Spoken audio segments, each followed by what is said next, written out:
प्रदान करें और विद्यार्थियों का चरित्र निर्माण करें।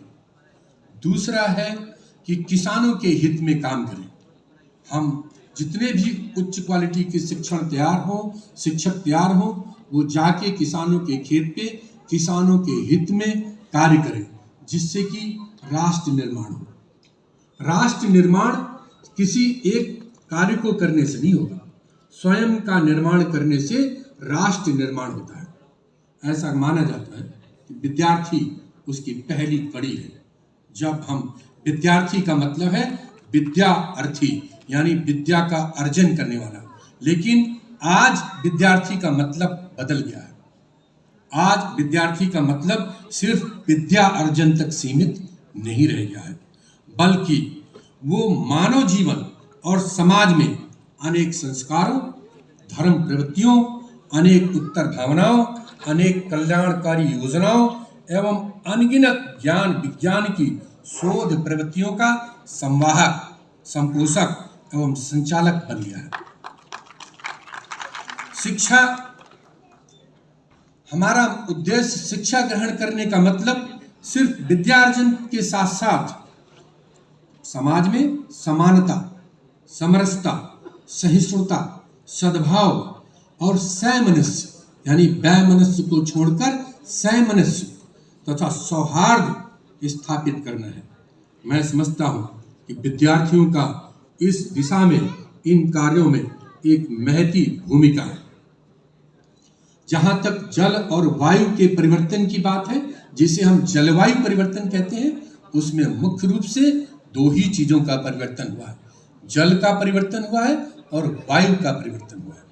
जल का परिवर्तन आप देख रहे हैं कि संपूर्ण विश्व में जो जल पहले फ्री मिलता था, वो बहुत जमाने से बोतलों में मिल रहा है, लेकिन फिर भी हमने उसकी कीमत नहीं जानी। अभी हम जिस जल से सिंचाई करते हैं, वो जल सिंचाई के योग्य भी नहीं बचा है। जिस जल की हम बात करते हैं, जल एक बहुत बड़ी चीज है। हम उसको जब तक मिलता है उसे बहुत ही हल्के में आंकते हैं, लेकिन जिनको जल नहीं मिलता है, जल के बिना वो जल रहे हैं। तो आपको समझना पड़ेगा कि जो जल आपके जलन को समाप्त करता है, वही जल ना मिलने पर हम जलने लगते हैं। तो समझना होगा जल की महत्ता कितनी बड़ी है। जहां तक वायु के परिवर्तन की बात है, तो उसमें खेती का निश्चित रूप से पिछले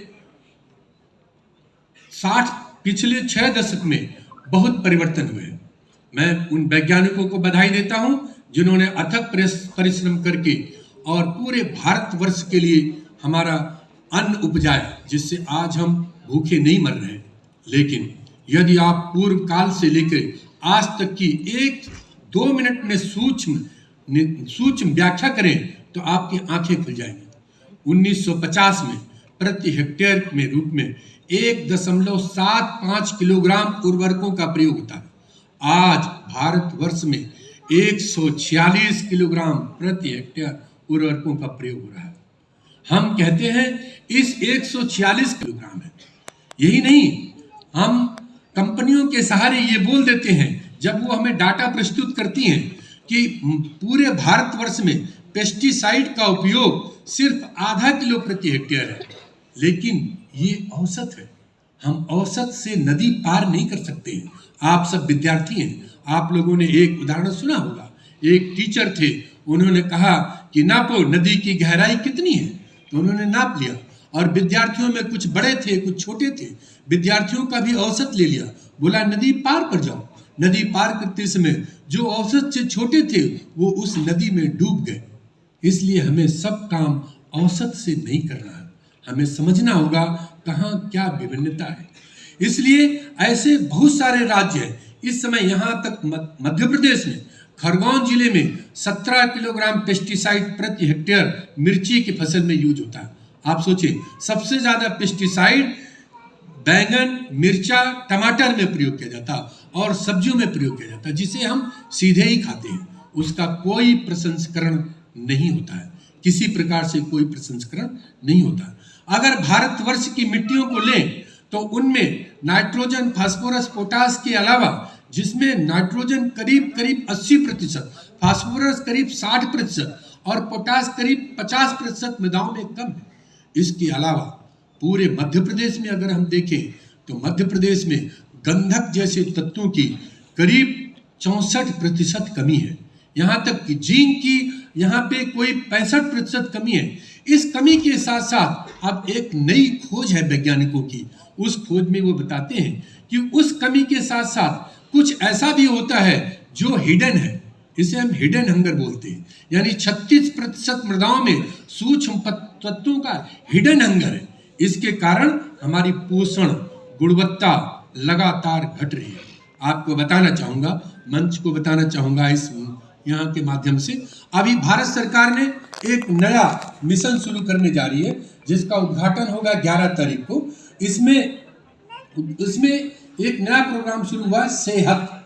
यहाँ सेहत एक एक्रोनिम है, SEHAT, सेहत। इसका मतलब है science excellence for health through agriculture transformation.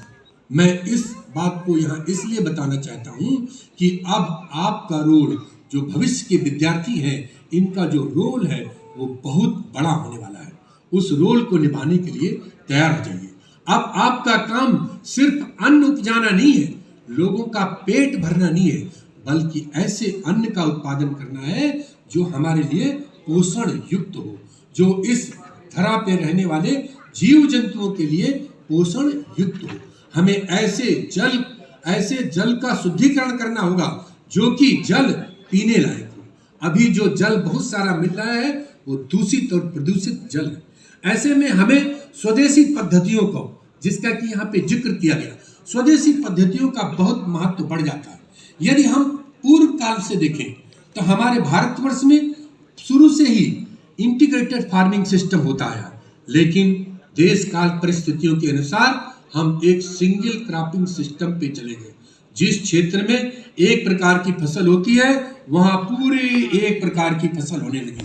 धान वाले क्षेत्र में धान, गेहूं वाले क्षेत्र में गेहूं, चना वाले क्षेत्र में चना, यानी विविधीकरण को हमने खत्म कर दिया है। जैसे ही विविधीकरण को खत्म करते हैं तो वैसे ही प्रकृति अपना कहर ढाना शुरू कर देती है। इसलिए अगर आपको प्रकृति से बचना है, प्रकृति के साथ रहना है, प्रकृति परक खेती करनी है, तो आपको प्रकृति के साथ कदम से कदम मिलाकर चलना होगा। ऐसे इसलिए हमें टिकाऊ पद्धतियों का निर्माण करना पड़ेगा। जैसे हम लोग पढ़ते तो बहुत हैं, लेकिन उसका सही मायने में हम क्रियान्वयन नहीं कर पाते हैं।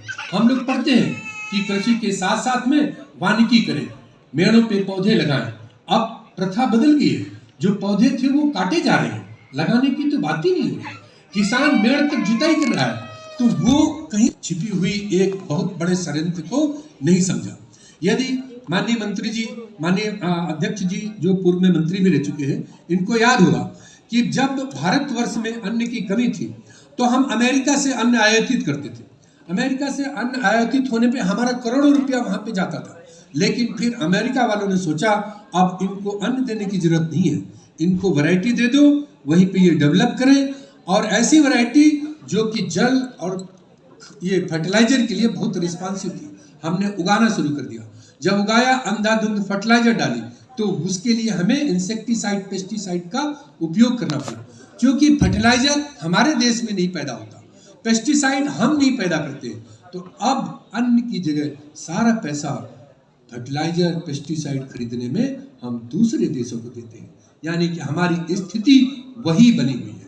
इसलिए अगर हमें अपनी स्थिति को सुधार करना है तो अपनी खेती में परिवर्तन लाना पड़ेगा, हमें प्रकृति की ओर वापस लौटना पड़ेगा, हमें सटीक जल प्रबंधन करना पड़ेगा, हमें ऐसे इनपुट मैनेजमेंट करना पड़ेगा जो कि जमीन की जीवंतता को वापस करे। क्योंकि अधिकतर आप देखते होंगे, अधिकतर जो हमारे किसान भाई हैं उनसे पूछिए, वो कह रहे हैं जमीन जो है जीवंत नहीं रही। तो जीवंत क्यों नहीं रही? जमीन में ऐसा क्या हो गया? क्योंकि जमीन के पार्ट में आप सब विद्यार्थी, आप सब ने पढ़ा होगा कि उसमें हमको ऑर्गेनिक कार्बन, जीव जंतु, जल और वायु के साथ साथ खनिज लवण चाहिए। लेकिन अब सिर्फ खनिज बचा है, ऑर्गेनिक कार्बन गायब हो रहा है, वो जो जीवाणु है वो गायब हो रहे हैं। तो उसको वापस लाने के लिए जब तक उसे वापस नहीं लाएंगे तब तक जीवंतता नहीं आ सकती। लेकिन मेरे बच्चों, मैं आपको बता दूं, सिर्फ इस खेती से काम भी नहीं चलने वाला। आपको इसके साथ साथ नया कदम बढ़ाना होगा और नए कदम